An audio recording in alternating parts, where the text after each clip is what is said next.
Hi there, I am Clara. I am 14 years old. Back when I was 9, the world as I knew it shifted in ways I couldn't have anticipated. My mom had left us too soon, leaving a gaping hole in our lives that Dad and I tried to patch up in our clumsy, grief-stricken ways. Life had its rhythm, a sad, monotonous beat that we followed until Dad decided to introduce a new melody. Her name was Linda. One evening, Dad sat me down at the kitchen table, his hands fidgeting with the coffee mug Mom used to love. Clara, I want you to meet someone special tomorrow. Her name's Linda and she's a friend of mine, he said, avoiding my eyes. Why, Dad? Who is she? My curiosity piqued, but a knot formed in my stomach. Something about the way he wouldn't meet my gaze told me this was more than just a friend. Dad sighed, a weary sound. I just think it's time, Pumpkin. We need to start finding ways to be happy again. The next day, Linda stepped into our home, her presence filling the space with an unfamiliar energy. She was all smiles and sweetness, extending a hand adorned with shiny rings. Hello, Clara. I've heard so much about you, she said, her voice syrupy sweet. I shook her hand, feeling the coldness of her touch.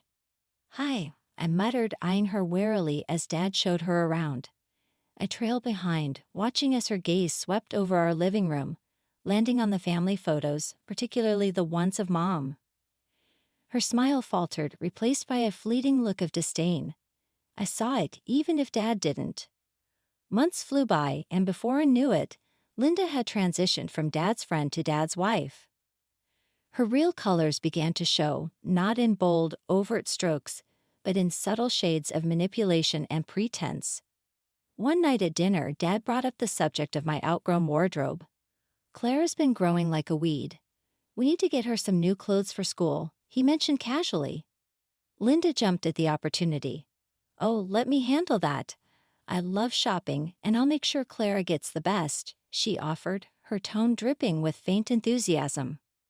A week later, Linda unveiled her shopping spree results with a flourish. The clothes were laughable, everything several sizes too big. Look at this, darling. I got everything on sale and she'll grow into them. It's perfect. Linda exclaimed, holding up a dress that could double as a tent. Dad beamed at her, proud and grateful. I tried to protest, but Dad, they're too big. I'll look silly, I said, but Linda cut me off, her voice laced with a honey tone that bordered on patronizing. Oh, sweetie, it's better this way. Kids your age grow so fast. Plus, we're saving money for more important things. I felt my cheeks burn with humiliation. The next day at school was as bad as I feared. Hey, Scarecrow, where's the rest of the barn? The taunts rang out, each word a needle to my already bruised heart. I came home that day, my spirit as tattered as the oversized clothes I was drowning in. I tried to explain to Dad how the other kids were making fun of me, but Linda was always there, a step ahead, smoothing over the cracks with her sweet lies. Oh, Clara, I'm sure they're just jealous. You look lovely, and remember, we're being smart about our choices, she said, her hand resting falsely on mine. Dad nodded, agreeing with her. Linda's right, Pumpkin. It's all about being smart. After the whole clothes fiasco, things didn't get any better. Linda, my stepmom, was playing her role to the hilt, fooling everyone with her act of kindness. To the outside world, she was the epitome of a caring mother, but behind closed doors it was a whole different story. One evening while Dad was late at work, Linda decided to help me with my homework. Clara, let's get this math done, shall we? She said, her voice dripping with fake sweetness. I wasn't keen on the idea, knowing well how her help usually turned out. I've got it, Linda, really, I replied, trying to keep my voice steady. Nonsense, she insisted, pulling a chair up beside me. As she leaned over to see my workbook, her criticisms began. Clara dear, this is all wrong. How have you not grasped this yet? It's simple arithmetic. Her words stung, more so because I knew my math was right. I double-checked it, Linda. It matches the examples in the textbook. I defended myself, my frustration growing. You must have misunderstood the textbook then. Here, let me show you the right way. She proceeded to correct my work, effectively making it all wrong. The next day, when my math teacher reviewed my homework, I got a lecture in front of the whole class about double-checking my work. Humiliated, I couldn't even explain that it wasn't my fault. That evening, I tried to tell Dad about it. "Dad, Linda messed up my math homework on purpose," I said, hoping he'd see reason. But Dad, tired from work, just sighed. "Clara, Linda's trying to help you. Maybe you're not seeing her efforts." Then came the parent-teacher conference. Linda insisted on going with Dad, declaring, "I want to be involved in Clara's education," playing the devoted stepmother perfectly. At the conference, Linda was all charm, laughing and chatting with my teachers. "We're so grateful for all your hard work with Clara. We know she can be a challenge, but we're all in this together," she said, laying it on thick. The worst part was the way Linda volunteered for every school event, painting herself as the martyr, taking on the burden of a stepchild with grace and love. "It's the least I can do for poor Clara," she'd tell other parents, her voice laced with faint concern. "After all, she's been through so much with her mother's passing, and they bought it hook, line, and sinker." Linda was the saint, and I was just the troubled kid, ungrateful for the love and care she showered on me. One evening, I decided I couldn't stomach another dinner, acting like everything was okay. Linda had made some casserole, the kind she knew I didn't like, yet insisted I eat because it was her specialty. "Clara, can you set the table, please?" Dad asked as he walked into the kitchen, oblivious to the tension. "I don't see why I should let Linda do it," I retorted, my voice sharper than I intended. Linda, feigning surprise and hurt, clasped her hands together. "Oh, I just thought you'd like to help out, Clara. I made your favorite." I snorted, unable to contain my disdain. "Since when is anything you make my favorite?" Dad's face fell, a mix of disappointment and confusion. "Clara, that is no way to speak to Linda. She's trying to make my life miserable, more like," I muttered under my breath, but loud enough for both of them to hear. The dinner that followed was a disaster. Each bite of the casserole tasted like defeat, and Linda's attempts at conversation felt like she was taunting me. After a few minutes of pushing food around my plate, I stood up, my chair scraping loudly against the floor. "I'm not hungry," I announced, ready to escape the suffocating atmosphere. Before I could leave, Linda's voice stopped me. "Clara, your attitude lately has been very concerning. Maybe it's time we implement more structured discipline. Dad always played the peacemaker, saying we just want what's best for you." "What's best for me or for her?" I challenged, gesturing towards Linda. "Because it seems like you're only listening to her side of things." It ended with me being grounded, confined to my room with only my thoughts and a growing resentment. Life with Linda turned every day into a battlefield, but the war escalated quickly after my open defiance at dinner. Every little slip-up, every minor mistake was suddenly evidence of my rebellious nature or bad character. Linda had a knack for twisting things, making it seem like I was always at fault, and Dad just went along with it. One afternoon, after spilling a glass of juice in the kitchen, a simple accident that could happen to anyone, I braced myself for the inevitable. Linda swooped in like a hawk, her eyes glinting with an almost gleeful condemnation. "Look at this mess, Clara. This is exactly what I'm talking about, carelessness. It's just like your mother." Linda's voice trailed off, but the implication hung heavy in the air. I felt my face flush with anger. "Don't you dare talk about my mom. You're nothing like her." Dad, hearing the commotion, rushed in, his expression weary. "What's all this?" "Clara, apologize to Linda. It was just an accident." "I will not," I shot back, my voice rising. "She's always blaming me, saying I'm careless, saying I'm bad, just like Mom was. But she's wrong." Dad's face hardened, a rare sight. "Clara, that's enough. Linda's only trying to help. She cares about you." The thought was laughable. I turned to Dad, my voice cracking with emotion. "How can you say that? She's always on my case, pretending to be the perfect wife and stepmom in front of you." "But she's not, and you never listen to me." Later, when the house was quiet and I had time to think, I realized the toll it was taking on me. My confidence, my sense of self, it was all eroding under Linda's relentless criticism. It wasn't just about fighting back anymore. It was about preserving who I was, who my mom had hoped I'd be. Life at home had settled into a tense routine. I was getting better at dodging Linda's barbs, keeping my head down to avoid confrontation. Then one ordinary, unremarkable Tuesday, everything changed. Dad didn't come down for breakfast, which was odd. He was always up before everyone, a habit from years of early morning starts at his job. I decided to check on him, thinking maybe he needed a sick day, something he never took. The moment I opened the door to their room, I knew it was too quiet, the kind of silence that presses down on you, heavy with dread. "Dad," my voice was barely a whisper, my feet rooted to the spot. He was there, lying so still, too still. Panic gripped me as I rushed to his side, my hand shaking as I reached out to him. "Dad, please," I begged, the reality of the situation crashing down on me. Linda came in after, her scream piercing the thick veil of disbelief that had settled over me. The next few hours were a blur, ambulances, hushed voices, sympathetic looks. The verdict was a heart attack, sudden and without warning. Then came the funeral, a surreal procession of events that I moved through like a ghost. Linda was there, of course, playing the part of the grieving widow to perfection. Her tears were convincing, her sobs heart-wrenching. But to me, they sounded hollow, an echo of the genuine grief that weighed down my heart. "I just can't believe he's gone," she wailed to anyone who would listen. "He was my everything, and now I have to take care of Clara all on my own." Her words, meant to elicit sympathy, only fueled my anger.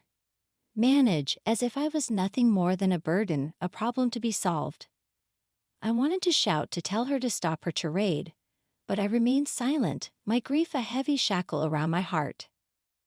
After the funeral, the house felt emptier than I ever thought possible.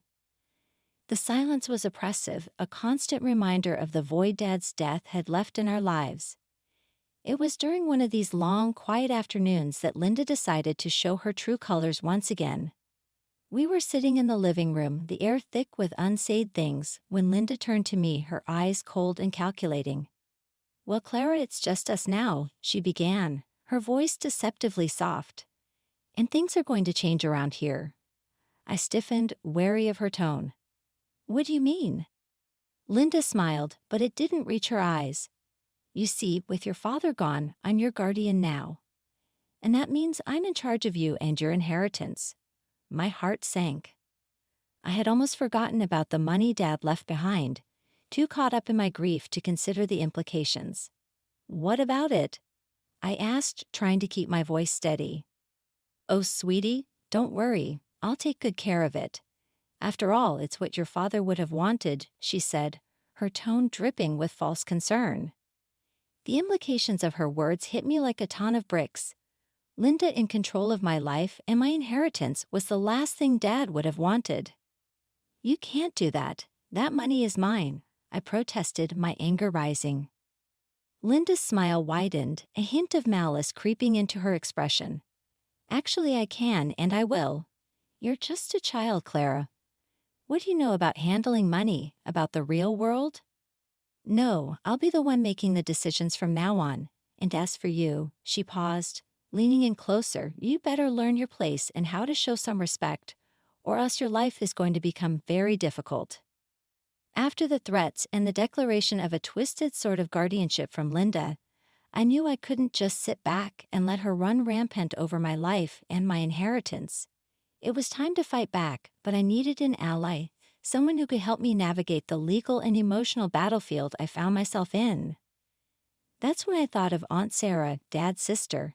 She'd always been kind to me, and I remember Dad saying how much she helped him through tough times. I picked up the phone, my hand shaking as I dialed Aunt Sarah's number.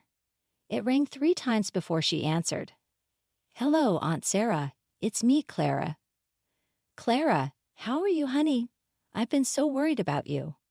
"I'm not good, Aunt Sarah. I need your help. It's Linda." The words tumbled out in a rush, all my fears, my frustrations, and Linda's threats pouring out into the open.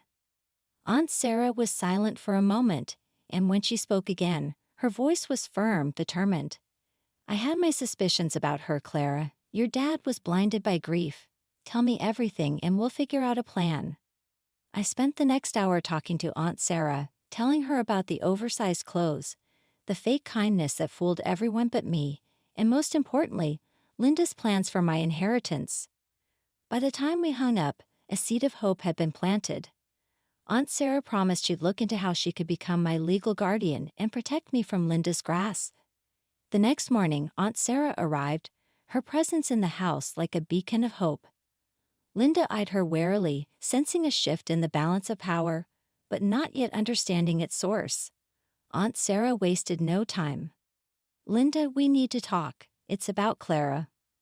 Linda folded her arms, a fake smile plastered on her face. "What about her?" "It's simple. You're not suited to be her guardian. I'm taking legal steps to assume guardianship of Clara."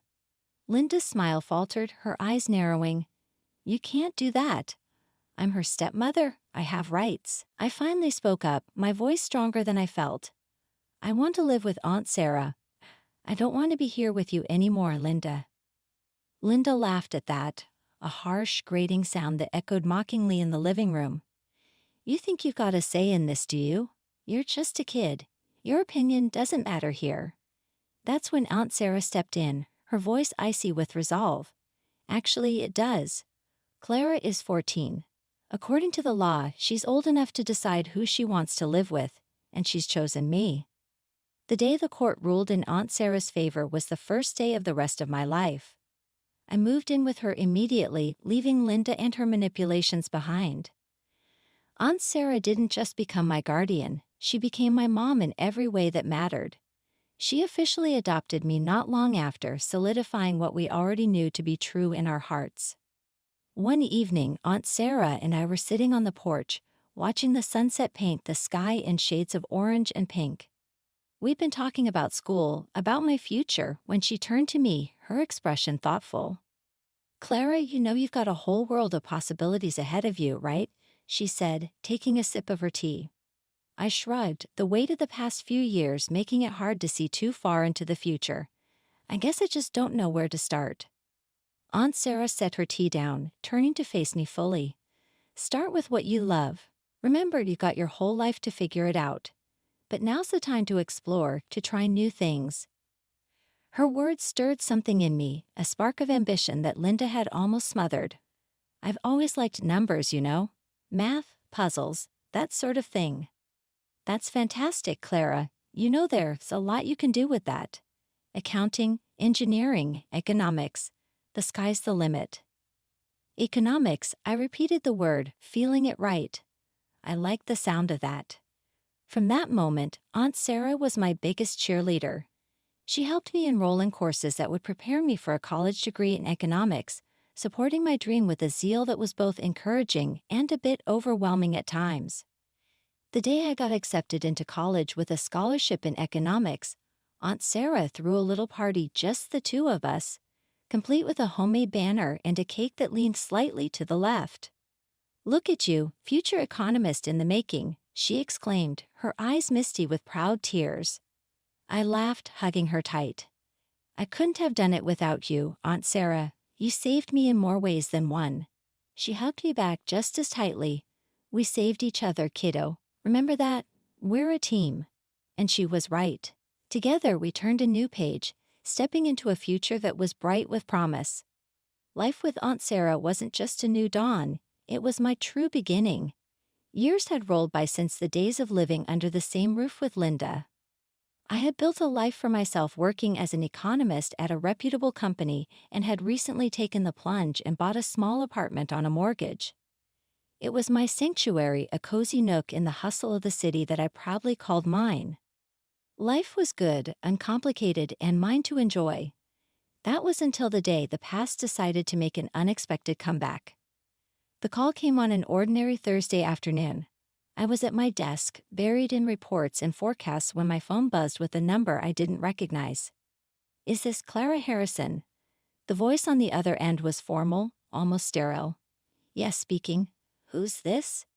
"I'm calling from City General Hospital. Your mother is in our hospital. She's asking for your help." A jolt of confusion hit me. "I think there's been a mistake. My mother passed away years ago. After a brief pause, the caller clarified, "You'll excuse me. It's not your mother, Miss Harrison. It's your stepmother, Linda." Hearing Linda's name after all these years was like being doused with cold water. A mix of emotions swirled within me: surprise, skepticism, and undeniable curiosity. "What's wrong with her?" I asked. "She's been hospitalized for a serious condition. She's asking to see you." Taking a deep breath, I found myself agreeing to visit. "All right, I'll come by after work." I found Linda in a shared ward, a shadow of the formidable woman I remembered. The gloss and veneer that she always presented to the world were gone, leaving behind a frail figure that barely resembled my stepmother. As I approached, her eyes found me, and a flicker of something, relief, perhaps, crossed her face. "Clara," she croaked, her voice barely above a whisper, "you actually came." I took a chair by the bed, keeping my emotions carefully neutral. "The hospital called, said you wanted to see me." She exhaled, a sound filled with defeat. I squandered everything, your father's money, it's all gone. And now I'm here with nothing. I need help, Clara, for treatment and rehab." Sitting there in the cold, sterile light of the hospital room, a flood of memories washed over me. All those years under Linda's roof, the subtle jabs, the manipulation, the way she made me feel like an outsider in my own home, it all came crashing back. "I remember everything, Linda," I said, my voice steady, a reflection of the strength I'd forged from those years of strife. "All the times you could have helped me but chose not to. Why should I help you now?" Linda's facade of vulnerability shattered in an instant, her eyes narrowing as her true colors bled through. "You ungrateful little brat," she hissed. "I took you in when I didn't have to. You owe me. I'm your mother by law. You have to help me, or I'll sue you. I'll take every penny you've got." I couldn't help it. Laughter bubbled up from within me, echoing off the sterile walls. The absurdity of her threat, the desperation, it was all too much. "Sorry, what?" "Aunt Sarah adopted me, remember? Legally, you're nothing to me now, a stranger," I said. The realization hit Linda like a physical blow, her face contorting in anger and disbelief. She launched into a tirade, a mix of threats and pleading, but her words no longer held any power over me. I looked at her, really looked at her, and saw nothing but a sad, broken figure clinging to delusions of entitlement. "I'm not your daughter, Linda, not by blood and certainly not by law. You made sure of that a long time ago," I said, turning on my heel and leaving the room, her shouts of rage and despair fading with each step I took. Outside, the world seemed brighter, the air fresher. I took a deep breath, savoring the freedom, the closure. Linda was my past, a chapter finally closed, and I was the author of my future, writing my story one step at a time.